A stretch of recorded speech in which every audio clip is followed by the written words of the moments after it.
Hi, Math Magicians. How's it going for Fabulous Friday? Ooh, ooh, ooh, ooh.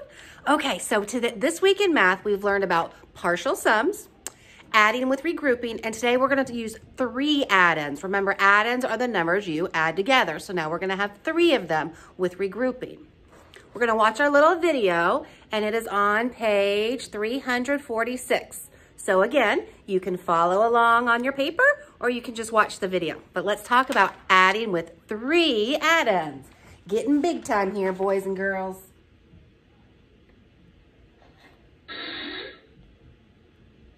How can you add more than 2 numbers? Different kinds of birds are for sale at a pet store. How many birds are for sale?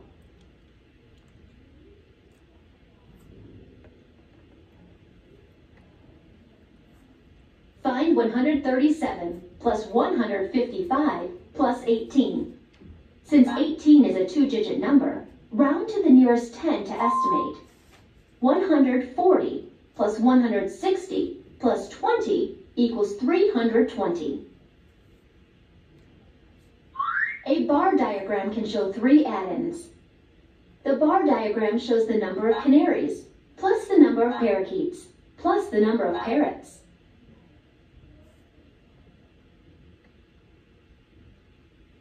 You can use partial sums to find the total number of birds. In all, 310 birds are for sale.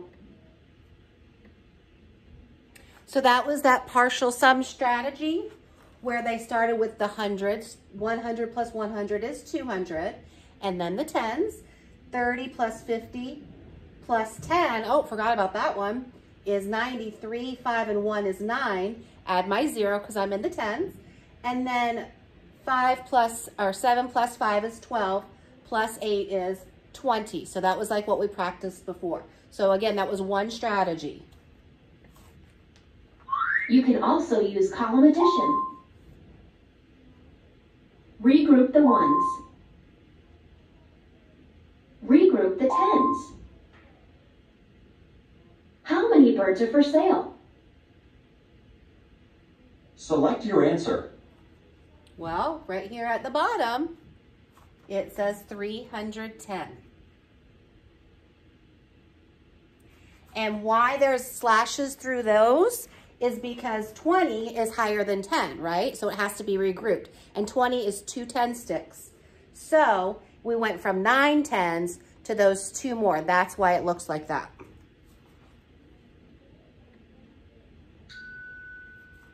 In all, 310 birds are for sale. The answer is reasonable because 310 is close to the estimate of 320. Okay, so now we're gonna get our math book and look at the next page. Get your pencil ready and we're gonna work on regrouping 3-digit or 3 add-ins.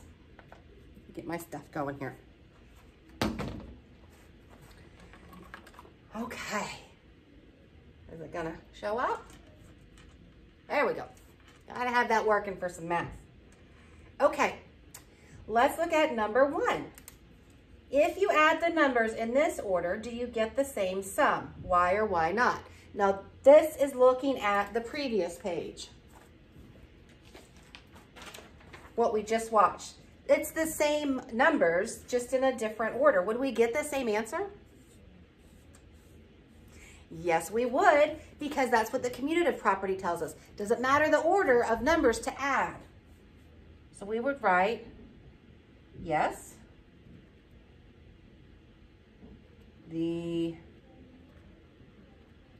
I'm just going to put COMM period, commutative property states I can rearrange add-ins and get the same sum, period. Oh, I wrote that kind of fast. I'll just wait for a few seconds here.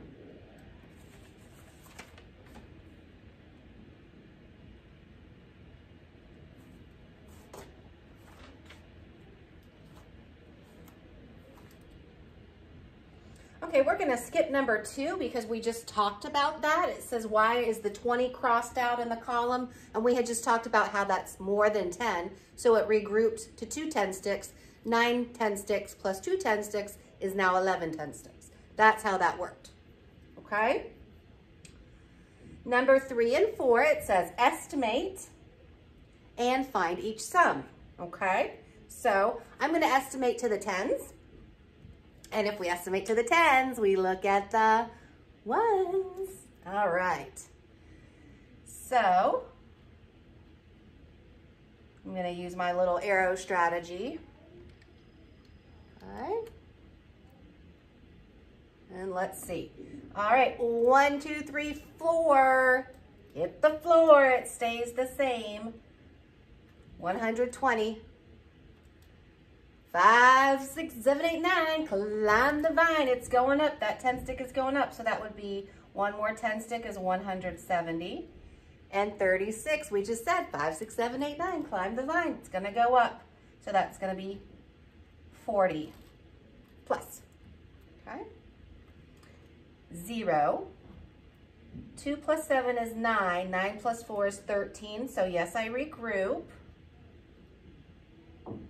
1, 2, 3. So my estimate is 330. Let's find out what the actual number is. And remember I had said before, if there's more than 2 numbers, a lot of the times I like to mark through them to make sure I add them all up. So that's one strategy that might work for you. Okay. 3 plus 8 is 11. And 11 plus 6 is 17. So yes, I have to regroup. All right. 1 plus 2 is 3. 3 plus 6 is 9. 9 plus 3 is 12. So I have to regroup. 1, 2, 3. Pretty close. This is a reasonable estimate because it is pretty close to 327. Good job. Okay, we're gonna do number 4 together. So if I'm estimating in, let's do hundreds, okay? If I'm estimating in the hundreds, I look in the tens, very good. We're getting really good at rounding, I think. And I use rounding or estimating. You can use it the same way. I do this stuff all the time in real life. When I grocery shop, I kind of round up and down to see how much money I'm going to spend. I bet some of your parents do that too. Okay, we're estimating the hundreds, so we look at the tens. 1, 2, 3, 4. Hit the floor. Stays the same. So it's 2, and then zeros after it. 5, 6, 7, 8, 9. Climb the vine. So it's going up. So 1 more. And then my zeros after it, plus 1, 2, 3, 4, hit the floor. It stays the same, so that will be 100. So my estimated answer, 6, 7, is 700. So let's see if my actual answer is close to that. Hopefully it is. Okay. All right, 7 plus 2 is 9. And you should know your doubles. 9 plus 9 is 18. Let's see, 6 plus 4 is 10, plus 1 is 11. 11 plus 4 is 15. Regroup. 1, 2, 3. 3 plus 3 is 6. 6 plus 1 is 7. 758. That's a pretty good estimate. Okay? So your job now is to finish this page. 5 through 15, all of them, yes, it's 10 problems. You do not have a discussion post today, okay? So I just want you to complete this and get it checked. Estimate, tell you what, you only have to estimate the top 4. You have to do all of them, but you only have to estimate 5 through 8, okay? But you do have to do all of them. Do all problems. but you only have to estimate 5 through 8, okay? Oops, sorry. So you might want to write that on there. So when mom and dad are checking your work and they say, why didn't you estimate everything? Just say, oh, no. Mrs. Peters said estimate only 5 through 8, I promise. That's why we write that stuff on there, to help us remember things. Okay? So that should be pretty good. We've been estimating for quite a while. You know how to add, and I think it's going to be great. Happy Friday. Enjoy your weekend.